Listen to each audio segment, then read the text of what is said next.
Imam Nawawi rahimahullah membawakan hadis yang ke-6 ini dari Abi Ishaq, Sa'ad ibn Abi Waqqas, Malik ibn Uhaib ibn Abdi Manaf ibn Zuhrah ibn Kilab ibn Murrah ibn Ka'ab ibn Lu'ay al-Qurashi az-Zuhri radhiyallahu ta'ala anhu. Itu hadis dari sahabat yang mulia yang kunyahnya Abu Ishaq. Masih ingat kemarin makna kunyah ya? yakni yang dinisbatkan kepada bapaknya atau kepada ibunya atau pada anaknya dikatakan kunyah. Abi Ishaq, bapaknya Ishaq. Adapun namanya Sa'ad ibni Abi Waqqas. Sa'ad anaknya Abi Waqqas. Abi Waqqas ternyata kunyah juga Abu Waqqas. Adapun nama bapaknya Abu Waqqas ini adalah Malik. Maka disebutkan di sini oleh beliau an Abi Ishaq Sa'ad ibn Abi Waqqas. Abi Waqqas yaitu Malik ibni Uhaib ibni Abdi Manaf ibni Zuhrah ibni Kilab ibni Murrah ibni Ka'ab ibni Lu'ay al-Qurashi. Al-Qurashi nisbah kepada Quraisy, artinya dari suku Quraisy. Az-Zuhri juga disebutkan dari pecahan Quraisy, yakni Bani Zuhrah. Radhiyallahu ta'ala anhu. Sahabat yang masyhur, ma'ruf, kita semua kenal nama ini, Sa'ad ibn Abi Waqqas. Salah satu dari 10 sahabat yang dipersaksikan oleh Rasulullah SAW sendiri dengan jannah. Maka dikatakan di sini ahad al-ashrah al-mashhud lahum bil jannah, atau yang biasa kita kenal al-mubasysyirina bil jannah. Salah satu dari 10 orang yang diberitakan oleh Nabi bahwa dia penduduk surga. Abu Bakar fil jannah, wa Umar fil jannah, wa Uthman fil jannah, wa Ali fil jannah, wa Sa'ad fil jannah, wa Sa'id fil jannah. Kata Nabi, orang-orang ini disebutkan namanya satu persatu, semuanya ahli surga. Di antaranya beliau ini, Sa'ad ibn Abi Waqqas radhiyallahu ta'ala anhu. Beliau berkata, radhiyallahu ta'ala anhu, ja'ani Rasulullah SAW ya'uduni ama hajjatil wada'. Kata beliau, Rasulullah SAW pernah datang kepadaku, menengok aku. Jadi menengok beliau ketika sakit. Ama hajjatil wada', yaitu di masa haji terakhir, haji perpisahan. Min waja'in ishtadda bi, karena satu sakit yang menimpa aku, yang dikatakan ishtadda bi, sangat dahsyat aku rasakan. Fakultu, maka aku katakan pada Rasulullah SAW ketika beliau menengokku, ya Rasulullah, inni qad balagha bi minal waj'i ma tara. Ya Rasulullah, sesungguhnya aku telah mencapai tingkat sakit yang seperti ini sebagaimana kau lihat. Wa ana dzu malin wa la yarisuni illa ibnatun li. Sedangkan aku ini orang yang punya banyak harta, sedangkan pewarisku hanya satu anak perempuan. Afa tasaddaq bi thuluthi mali? Apakah aku boleh untuk mensedekahkan hartaku ini 2/3-nya? Artinya anak perempuannya hanya disisakan 1/3 dan 2/3-nya akan aku sedekahkan seluruhnya. Qala, kata Nabi, la, jangan. Qultu fasyatru, ya Rasulullah, kalau begitu separuhnya aku sedekahkan ya Rasulullah. Faqala la, kata Nabi, jangan. Qultu fathuluthu ya Rasulullah, kalau begitu 1/3 yang akan aku sedekahkan. Maka Nabi menjawab, as-thuluth, was-thuluthu katsir. Naam, 1/3. Dan 1/3 itu sudah terlalu banyak. Atau dalam riwayat, as-thuluthu kabir. 1/3 itu pun sudah besar. Innaka antadara warasataka aghniya'a khairun min antadarahum 'alatan yatakaffafuna an-nas. Kata Nabi SAW selanjutnya, sesungguhnya engkau, kalau engkau biarkan ahli warismu dalam keadaan cukup, dalam keadaan kaya, itu lebih baik daripada engkau meninggalkan mereka dalam keadaan miskin, yatakaffafuna an-nas, meminta-minta pada manusia. Ikhwani fillah a'azakumullah, kaum muslimin pendengar radio yang kita cintai ini. Sesungguhnya Sa'ad Ibn Abi Waqqas radhiyallahu taala anhu mengatakan seperti ini karena merasa dirinya akan wafat. Sepertinya sakitku sangat parah. Dan kalau aku meninggal, bagaimana dengan hartaku? Pewarisku hanya satu orang perempuan, sedangkan hartaku banyak. Maka beliau berpikir akan mensedekahkan hartanya. Tadinya berpikir 2/3, kata Nabi jangan. Kalau begitu setengah, kata Nabi jangan.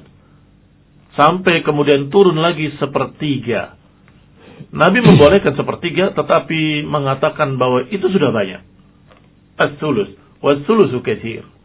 Oleh karena itu Syekh Ibnu Utsaimin rahimahullah menyatakan bahwa memang 1/3 itu boleh mewasiatkan untuk sedekah dari hartanya sebelum wafatnya. 1/3 boleh, tetapi as-sulusu katsir, tetapi itu terlalu banyak. Artinya tidak afdal. Yang lebih afdal kurang dari itu. Adapun masyayikh kita, ulama kita, kata Syekh Ibnu Utsaimin rahimahullah dalam syarah beliau terhadap Riyadhus Shalihin, mereka menganjurkan 1/5 saja. Jangan 1/3. 1/5 saja. Biarkan anak-anak turunan kita cukup. Jangan sampai mereka pas-pasan atau apalagi kurang. Ini barakallahu fikum, sehingga dikatakan as-sulus wa as-sulusu katsir. Iya 1/3, tetapi 1/3 itu sudah sangat banyak. Kemudian Nabi menasihati, kalau engkau meninggalkan anak turunanmu dalam keadaan kaya, dalam keadaan cukup, itu lebih baik daripada engkau tinggalkan mereka dalam keadaan miskin, meminta-minta pada manusia. Kemudian beliau berkata, melanjutkan ucapannya, wa innaka lan tunfiqa nafaqatan tabtaghi biha wajha Allah illa ujirta 'alaiha hatta ma taj'alu fi imra'atik. Sesungguhnya engkau, kalau engkau menginfakkan satu nafkah, membelanjakan satu harta di jalan Allah, kalau harapannya, kalau niatnya mengharapkan keridhaan Allah dan mengharapkan wajah Allah, maka sesungguhnya engkau dapat pahala. Hatta ma taj'al fi imra'atik, walaupun apa yang kau letakkan di mulut istrimu, walaupun sesuap makanan yang kau letakkan di mulut istrimu. Perhatikan kalimat ini, dan ini kalimat yang berkait dengan pembahasan. Pembahasannya tentang keikhlasan dan ihdharun niyah, dan menghadirkan niat. Sehingga di sini kelihatan sekali kaitannya. Imam Nawawi rahimahullah tentunya membawakan hadis ini dalam bab ikhlas dan ihdharun niyah, karena memang di sini ada kalimat yang berkait dengan masalah niat. Dan tidaklah engkau menginfakkan hartamu, jika engkau menginfakkan sekecil apapun, kalau niatnya karena Allah, akan dapat pahala. Walaupun apa yang kau berikan pada istrimu. Ikhwani fiddina azakumullah, kaum muslimin rahimani wa rahimakumullah. Biasanya beberapa orang, beberapa suami berpikir kalau berinfak di jalan Allah itu bangun masjid, bangun ini, ma'had, atau memberikan fuqara dan masakin, tidak berpikir kalau dia memberikan pada istri juga sedekah. Kadang-kadang atau seringkali demikian. Padahal kata Nabi, apa yang kau letakkan pada istrimu pun, kalau niatnya karena Allah, itu pun sedekah. Yang tadinya wanita tersebut orang lain, yang tadinya wanita tersebut sama sekali bukan mahram, kemudian dilamar, kemudian dinikahi, kemudian diberi makan, diberi minum, diberi tempat tinggal, diberi penjagaan, diberi kasih sayang, diberi pemeliharaan. Apakah itu bukan perbuatan baik? Itu amal saleh. Dan apa yang diberikan pada istrimu, makanan-makanan, minuman, apa yang diperlukan oleh mereka, itu pun kalau niatnya karena Allah, sedekah. Barakallahu fiikum. Dilanjutkan ucapan Rasulullah sallallahu alaihi wasallam dengan mengingatkan bahwa apa yang kau belanjakan untuk keluargamu pun sedekah. Tidak mesti sedekah itu hanya satu arah saja. Arah ini sedekah, arah ini juga sedekah, semua kebaikan-kebaikan yang kita mengeluarkan harta kita untuk kebaikan tersebut, maka itu jadi sedekah. Barakallahu fiikum walhamdulillah. Qala faqultu, kata Sa'ad ibn Abi Waqqas selanjutnya, mendengar ucapan Rasulullah yang bagus seperti itu, nasihat yang emas, nasihat yang tinggi, maka beliau berbicara sekarang dari sisi lain, kesedihannya akan ditinggal oleh sahabat-sahabatnya. Karena ini kejadiannya beliau sakit, jatuh sakit di Mekah ketika haji wada'. Ya Rasulullah, ukhallafu ba'da ashabi? Ya Rasulullah, apakah aku akan ditinggal oleh sahabat-sahabatku? Apakah engkau dan sahabat-sahabatku semua akan kembali ke Madinah, sedangkan aku ditinggal di sini? Maka Nabi menjawab, menghibur dirinya, innaka lan tukhallafa fata'mal amalan tabtaghi bihi wajha Allah illa zdadta bihi darajatan wa rif'atan. Sesungguhnya engkau, yakni wahai Sa'ad, kalau engkau ditinggal pun, misalnya engkau masih sakit dan kami pergi meninggalkan Mekah, meninggalkan engkau di sini, tetapi engkau di sini beramal dengan amalan yang baik, amalan yang saleh, karena mengharapkan wajah Allah, niscaya engkau akan bertambah derajatnya dan akan bertambah kemuliaannya. Jadi jangan khawatir. Kalaupun engkau ditinggal, engkau bisa beramal saleh. Dan jika engkau beramal saleh, maka niscaya kehormatanmu, kemuliaanmu akan naik, semakin tinggi, semakin mulia. Izdadta bihi darajatan wa rif'atan, akan bertambah derajatnya dan bertambah kemuliaannya. Ini menghibur dirinya bahwa kalaupun ditinggal engkau masih bisa mendapatkan pahala dan kemuliaan dengan amal saleh. Wala'allaka an tukhallafa hatta yantafi' biha aqwamun wa yudurra bika akharun. Dan bisa jadi engkau akan ditunda hingga kaum-kaum akan mendapatkan manfaat darimu, dan beberapa kaum-kaum yang memang layak mendapatkan kejelekan dan madarat akan mendapatkan madarat darimu. Ini ikhwan fillah a'azzakumullah, perlunya kita mendapatkan bimbingan dari para ulama, karena ternyata kalimat tukhallaf dengan ukhallaf, walaupun lafadznya persis, dalam artian asal katanya persis, dengan kha, lam dan fa, khallafa, tetapi maknanya berbeda. Yang pertama, ukhallafu ba'da ashabi, apakah aku akan ditinggal ya Rasulullah oleh sahabat-sahabatku? Maknanya ditinggal ke Madinah. Tetapi yang kedua, kalimat Nabi, bisa jadi engkau akan ditinggal, maknanya akan dibiarkan oleh Allah, tidak diwafatkan dengan sakitnya itu. Berarti ini apa? Kabar gembira dari Rasulullah SAW bahwa engkau akan sembuh. Jangan khawatir, engkau tidak wafat pada sakit ini. Ternyata benar apa yang diucapkan Rasulullah SAW, karena memang itu adalah wahyu dari Allah Subhanahu wa taala.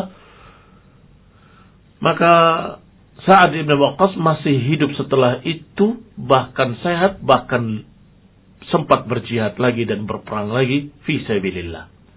Yang artinya kaum muslimin mendapatkan manfaat dari beliau dan orang-orang kafir mendapatkan madarat, yakni dengan jihadnya beliau melawan mereka. Ikhwan ibn a'azakullah, artinya yang layak mendapatkan kebaikan dari Sa'ad bin Abi Waqqas, dan yang layak mendapatkan kejelekan ini orang kafir yang memusuhi, yang menghalangi dan sebagainya, mereka mendapatkan ba's dari Sa'ad bin Abi Waqqas juga. Inilah makna ucapan Rasulullah SAW dengan kalimat innaka lan tukhallafa fata'mal amalan tabtaghi bihi wajh Allah. Alhamdulillah, ketika saya melihat bahwa kalimat tukhallaf ini sama, tetapi kalimat yang kedua tukhallaf fata'mal amalan tabtaghi ila akhirih, ternyata kata Syekh Ibnu Utsaimin rahimahullah bahwa kalimat tukhallaf yang ini berbeda makna dengan tukhallaf yang di atas. Tukhallaf yang pertama tadi, engkau kalaupun ditinggal oleh sahabat-sahabatmu dan engkau bisa beramal saleh, akan menambah derajatmu, akan menambah kemuliaanmu walaupun ditinggal. Sedangkan yang kedua, dan engkau akan ditinggal, maknanya akan dibiarkan hidup oleh Allah Subhanahu wa taala, dan engkau akan memberikan manfaat kepada sekian banyak kaum dan akan memberikan kejelekan pada sekian banyak kaum yang lain. Allahumma amdi li ashabi hijratahum. Kemudian Nabi mendoakan dengan doa yang sangat mulia, ya Allah, lanjutkan, langsungkan untuk sahabat-sahabatku hijrah mereka. Wala taruddahum ala aqabihim, dan janganlah kau kembalikan mereka, janganlah engkau palingkan mereka. Lakinil ba'is Sa'ad ibn Khawlah, tetapi yang sungguh sangat disayangkan adalah Sa'ad ibn Khawlah. Kenapa Sa'ad ibn Khawlah? Yarsilahu Rasulullah SAW menyebutkan sangat disayangkan karena beliau meninggal di Mekah. Jadi yang namanya hijrah, betul-betul hijrah ke Madinah dan kemudian menjadi penduduk Madinah sampai wafatnya di Madinah. Itu hijrah yang sempurna. Sehingga wajar kalau Sa'ad ibn Waqqas khawatir dia meninggal di Mekah dan ditinggal oleh sahabat-sahabatnya. Tetapi Rasulullah SAW memberikan kabar gembira, wa innaka, dan sesungguhnya engkau, wala'allaka an tukhallaf, dan bisa jadi engkau akan dibiarkan oleh Allah, ini akan dibiarkan hidup, tidak wafat saat ini, hingga bermanfaat kaum muslimin dengannya dan mendapatkan madarat orang-orang kafir denganmu. Allahumma amdi, ya Allah, sempurnakanlah, lanjutkanlah, langsungkanlah untuk sahabat-sahabatku hijrahnya mereka. Tetapi yang sangat sayangkan adalah Sa'ad ibn Khawlah karena dia meninggal di Mekah. Wallahu ta'ala alam, demikian ringkasnya hadis ini. Walhamdulillah, apa yang telah dibahas mudah-mudahan bisa dipaham. Dan hadis ini muttafaqun alaih Bukhari wa Muslim, yang artinya disepakati kesahihannya oleh Imam Bukhari dan juga Imam Muslim ibn Hajjaj rahimahumullah ajma'in.